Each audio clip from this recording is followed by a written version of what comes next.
Welcome to Morning Infusion with Dr. V, where we are intentional about connecting you with leaders that have overcome so that you know that the possibilities are endless. It's Dr. V here, where our coaching program teaches nurses to work from their computers anywhere around the world, making money and owning their own time.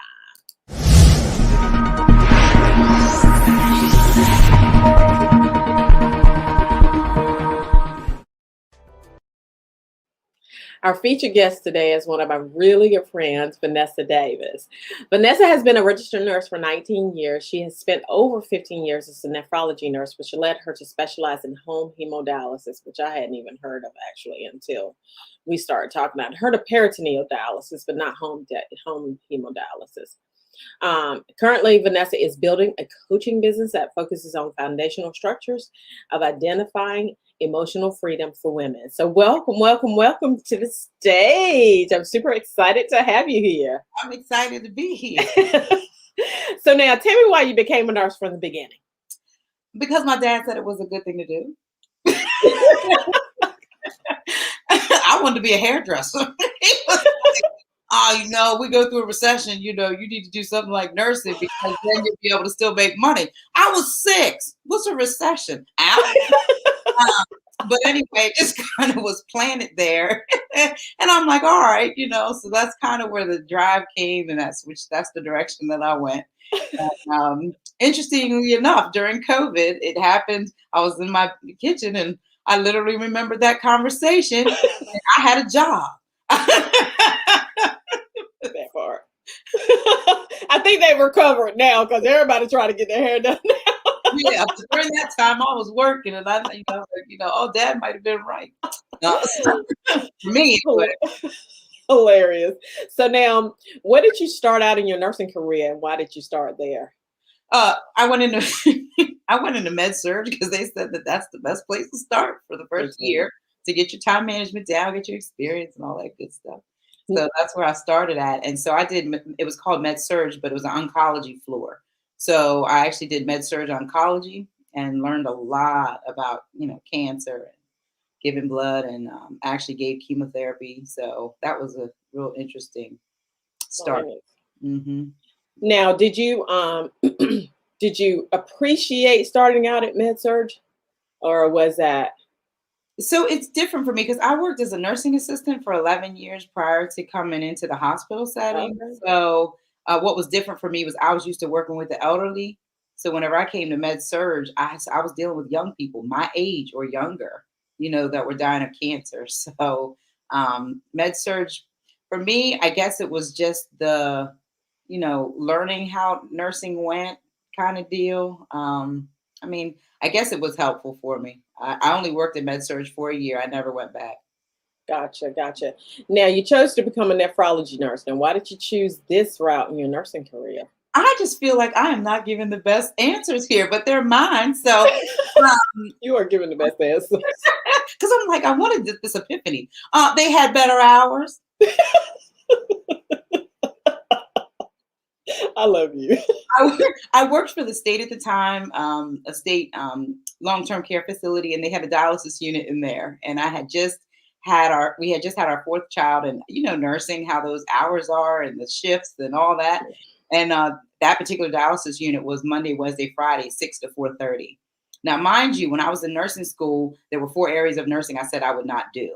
I wasn't going to do psych. I wasn't going to birth babies. I wasn't going to work on a children's floor, work with sick kids, and I wasn't going to do dialysis. But those hours were something I needed. And I thought, well, I've worked night shift, to help take care of these kids and not have to put them in daycare. So I guess I can do dialysis for, let's say, about 5 years so I can get this girl in school and then I'll get out of it, but I just did it for the hours.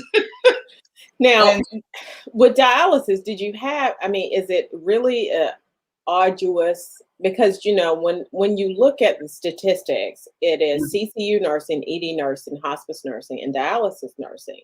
They're the ones that have the shortest span, like the lifetime of that nurse is short.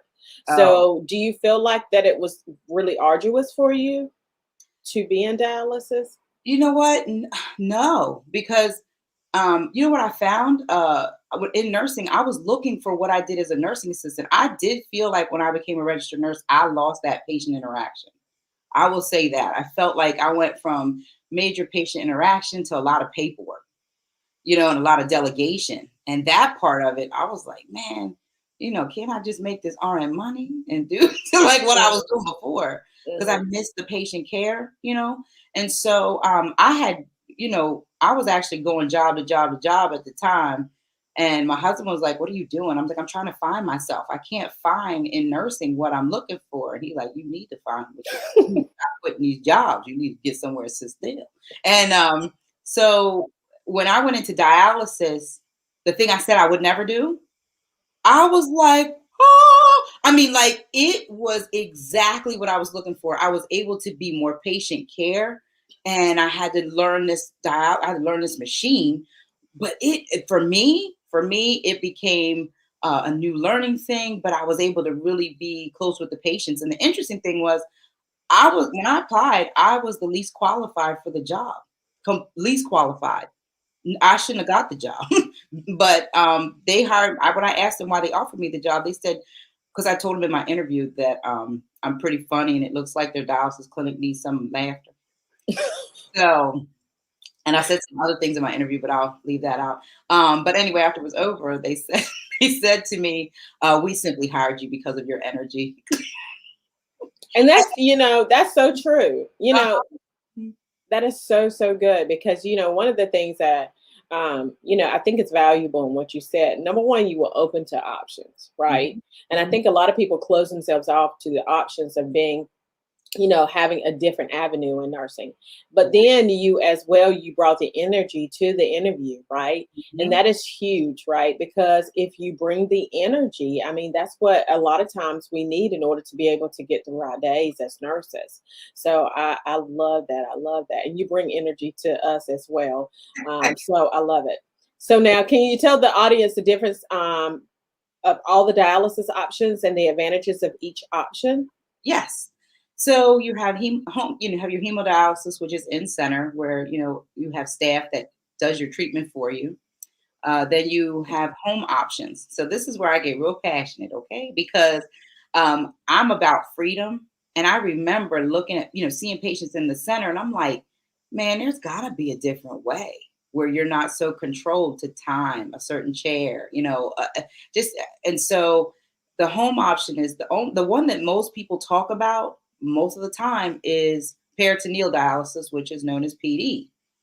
And so when home hemodialysis came on the scene on the East Coast, because it was already moving on the West Coast. Mm. When it came on the East Coast, I remember seeing a talk about home hemodialysis, and the patient's name was Vanessa. And the research had shown 3 women had full term births on dialysis doing it, the home hemodialysis, and that's not heard of. Like you don't have full term births on dialysis. So you have home hemodialysis, which is actually the same treatment that you get in center, except you do it at home with a smaller machine, and because it's more gentle to the body, you can end up doing maybe 4 or 5, or if you're depending on your size and stuff, 6 days, but shorter treatments. So it's not as long as you would in center, it's shorter.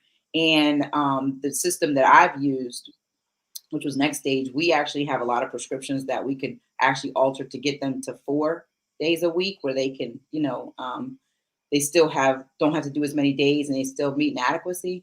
So that's home hemodialysis.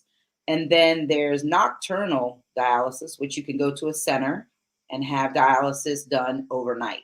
But Mm. you're at a center, you're still being treated by other staff. And then they also have nocturnal home hemodialysis. That's a little bit more rare because you have to do policies and all of those things. But it does happen where patients do their dialysis, same thing in center, but it's at home and they do it while they're sleeping. So there's options out there, and I'm a big guru for home hemodialysis. I'm not one to, um, if you want to go home, go home. I don't care which option you choose. But most of the time, when my patients go to the hospital for like a surgery of a foot or something like that, they tell them I'm a home hemodialysis patient. And they're like, "Oh, okay, so you do PD." Like, no. And it's, I mean, that's been what it's been. It's still like that. So the education isn't that good on home hemodialysis, but it's the option I would pick. It's the option I want for my family. And the peritoneal, that's where they put the catheter in your belly and in your peritoneum, and you have to do that one 7 days a week. Gotcha. Gotcha. Mhm. Gotcha. Gotcha. So now, you specialize in home dialysis. What is the, and you told us what the great option is with that. Mhm. Now, you ventured out to start your own business. Now, why did you choose to do this? Okay, so in the dialysis world, I love dialysis, but you work with different people, you're managed by different people, and sometimes you just got to go somewhere else. And so I've worked several different places as far as dialysis. That's a beautiful thing about it. I think they said that there's more dialysis centers than there are Burger Kings. So there's always somewhere to It's work. crazy. Isn't that crazy? And apparently it's going to be like totally worse than that in the next 3 to 5 years. So the goal is we really need to get patients home instead of being in center. But the thing that I did and done all my life pretty much just didn't know what to call it. But I did it while I worked every job, and that was really just being an encourager and always challenge people to think outside the box, always encouraging people to look further than where they were looking at. And so just coaching. I started a coaching business, Transformation with Grace Coaching and Consulting, and I'm still in the beginning stages of it. But I chose to do that because after COVID, there were so many people that went through so many things, and healthcare is changing. Dialysis is changing, and the requirements. And I mean, they want you to do a whole lot of work, and they want to stretch. Now, there's nothing wrong with work, but when they're stretching you very thin, and you have to question if you're doing what you should be doing for your patients, that becomes really, really difficult to go home every day wondering, oh man, did I get this? Did I get that done? Or I'm not playing with people's lives. So I do want to add to people's lives. So that's a reason that I started that and wanted to move forward, just to help people uh, totally understand that who they are and how they're wired and the emotional baggage and challenges that may be holding them back from those things that they're meant to do in life. And and two, I think that within healthcare, and I say this all the time, that nurses have the ability to change the face of healthcare as we know it. Hmm. We're the largest profession in healthcare, and the reality is that working in your own business gives you the ability to be able to leverage the world. You got the world at your hand, right? Right. And with all the connectivity that we have, we're able to change so many things. And so I value that for sure. Now you specialize in the disc assessment, and I love it, because this you've taught me so much about this. So tell us a little bit about the different personality types. Oh, okay. So this was also how I'm just going to throw this in here. I was a travel nurse as well. And because I because I know the system so well, I can read, I've learned people really fast. And I learned because travel nursing, you don't always get treated the best because you're the traveler coming in. And so I've always made it work for me because of this assessment and understanding how to work with people.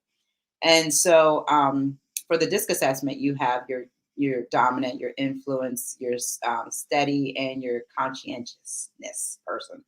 And so there's plenty of assessments out there. I'm actually in the middle of creating my own.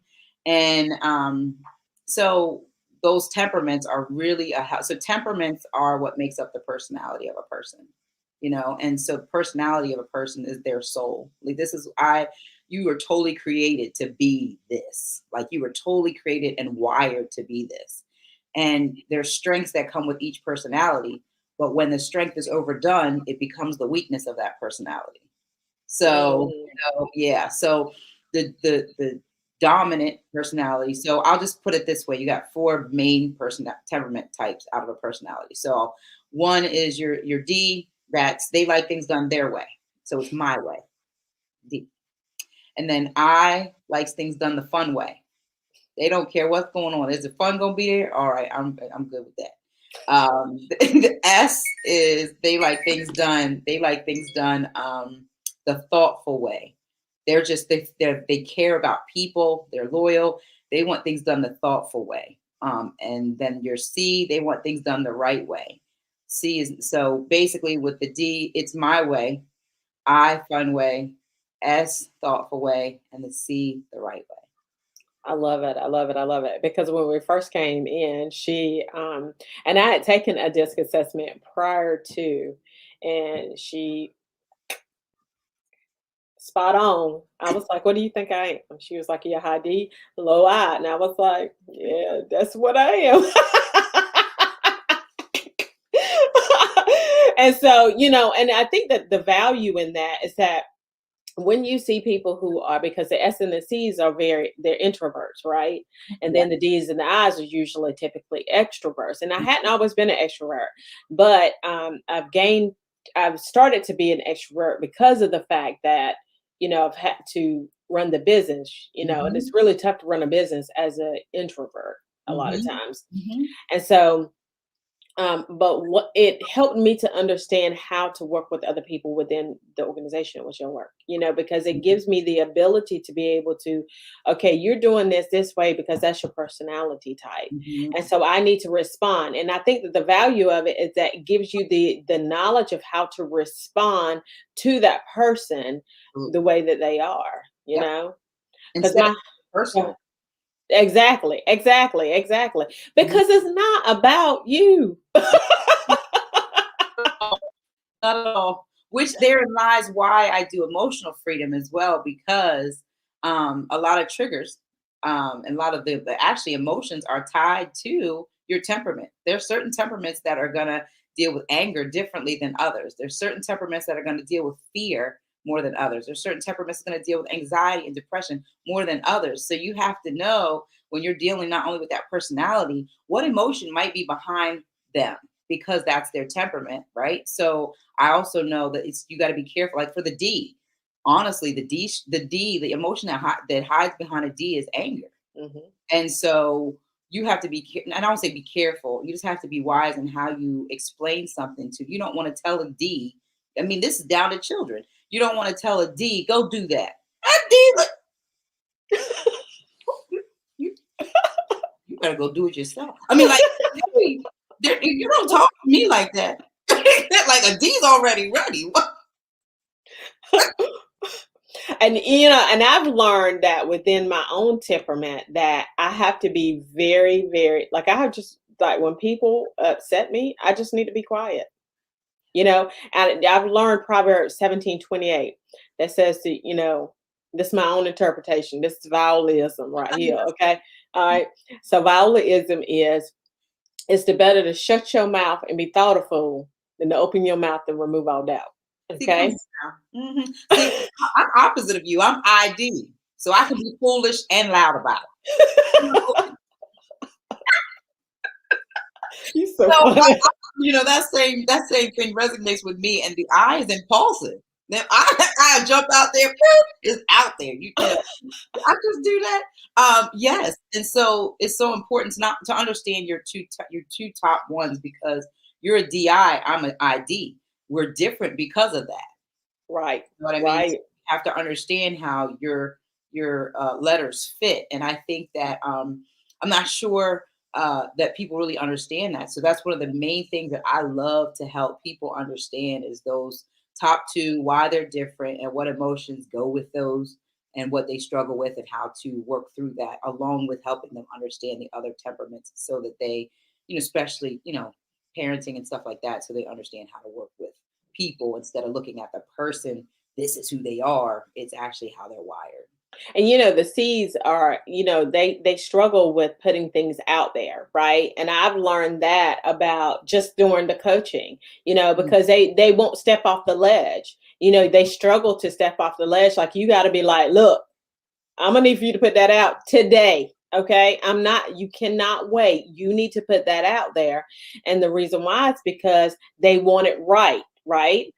Like, Yes. and so like with me, like, I just put it out there. And so one lady, she was looking at one Canva, and my VA put it out, and she was looking at the Canva, and it had two and two, right? It Uh-huh. had two spelled wrong. It should have been TOO, and it was Okay. TO. And Hmm. so she was like, "Did you change that post?"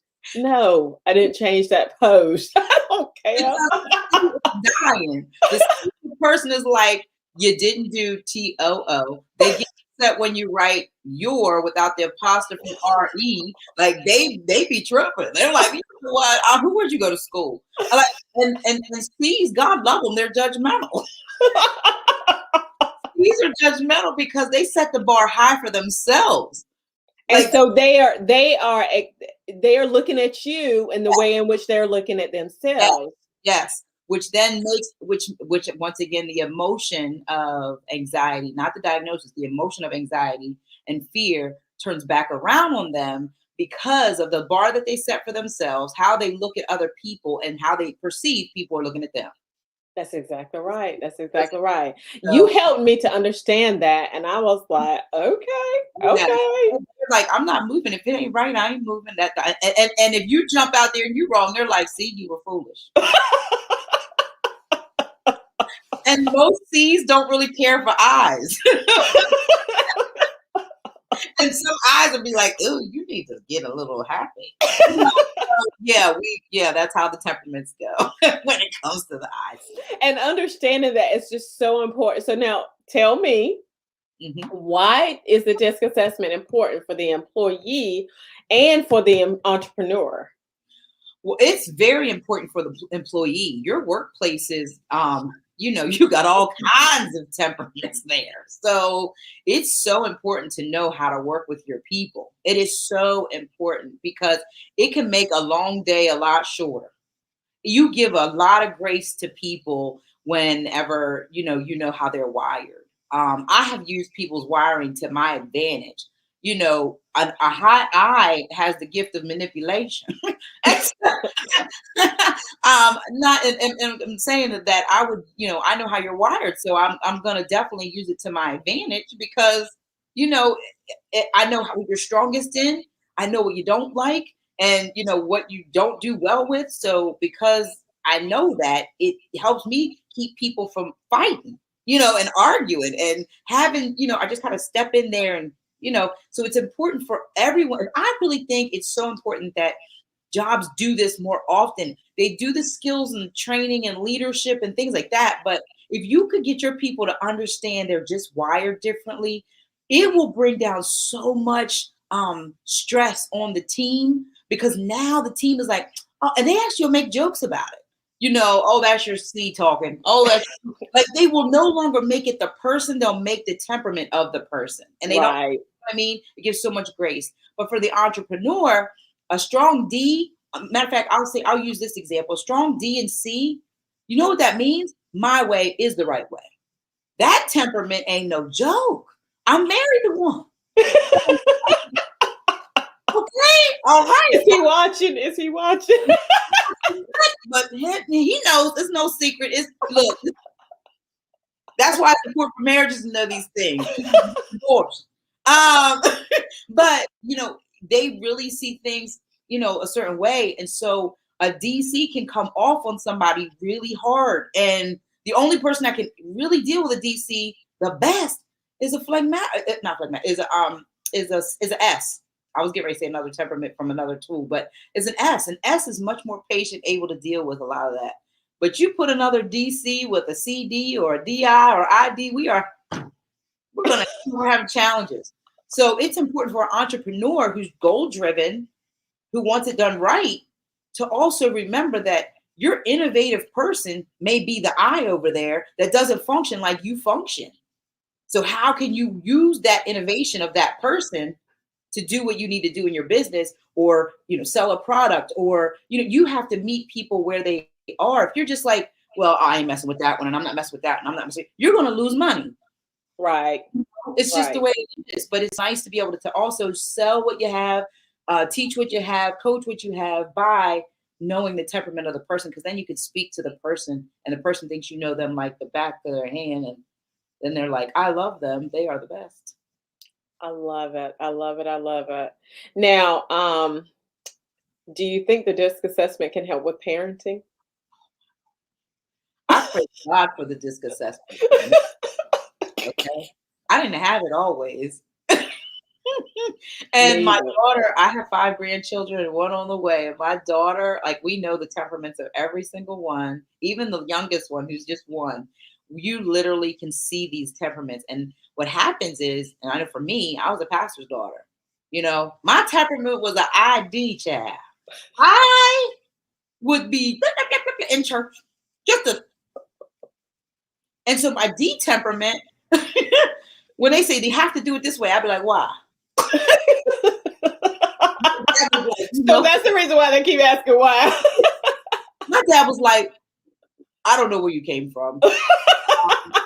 You are something else. And I got in trouble a lot for talking and speaking up because I felt like somebody needed to do it, even though I was 12 and other grown people around me, ain't nobody saying nothing, and so that And you the preacher's kid. my dad's like, look, just look, ignore her. But and so as a kid, I got stifled because I felt like something was wrong with me. And and that took me clear into my 40s. I wish I could be like this. And especially in nursing, where you got to be organized, you got to be, and somehow I just made chaos look organized because I was constantly on the run. But I was very creative and able to jump out there and do things. So it's very, very important in parenting so that you don't stifle your children because they are created to be exactly who they are. And we need to celebrate that so that they can go into their fullness of what God brought them here to do anyway, because they came through us, but they didn't come from us. That's right. So I always use this example. Paul in the Bible was a brute. That man was no joke. But even after he had his encounter with Jesus, he came into the Christian world and was no joke there. Okay, his focus was different, but he was always wired a D. That's just who he was. And so it's not about changing your temperament. It's about allowing your temperament to come full force, understand your strengths. Don't just try to run with it. Understand your weaknesses as well. And really work at being the best version of you, but be very excited and proud that that's who you are, and never, never, never settle for needing to be another temperament. I love it. I love it. So now where can the audience find you in your services? Okay, so I'm on Instagram at Coach Vanessa Davis, and I'm on Facebook. I have my own group page called Vanessa Davis, so you can join into that as well. It's open to join. And, my website is in the works, but they can also, if anyone has any questions, want to ask me anything, my email is vanessadavis.life@gmail.com. I love it. I love it. Thank you, Vanessa, for being here. You're such a light, and I really, really do appreciate you. I mean, I appreciate just hanging around with you. I appreciate your energy. I appreciate just who you are. So thank you for being who you Thank you are. for inviting me. I thank you for allowing me to do this with you. You were kind of hesitant at first. I was because I wasn't real clear. But I'm thankful that you challenged me to come out here and do it. Was like, get out. Okay, Cliff. So we will be starting another cohort of VP Nursing Business Academy in October. It's a 6-month comprehensive program that leads nurses and coaches working from their computers anywhere around the world, making money and on their downtime. If this interests you, we can jump on a call so that you're able to gain clarity on how to create multiple streams of income. You can sign up at V as in Victor, P as in Paul, nursing.com. I ask that you like and share this podcast so that we can get the word out, especially on this desk assessment. It has been such a pleasure. And everybody have a phenomenal rest of your day. Yeah.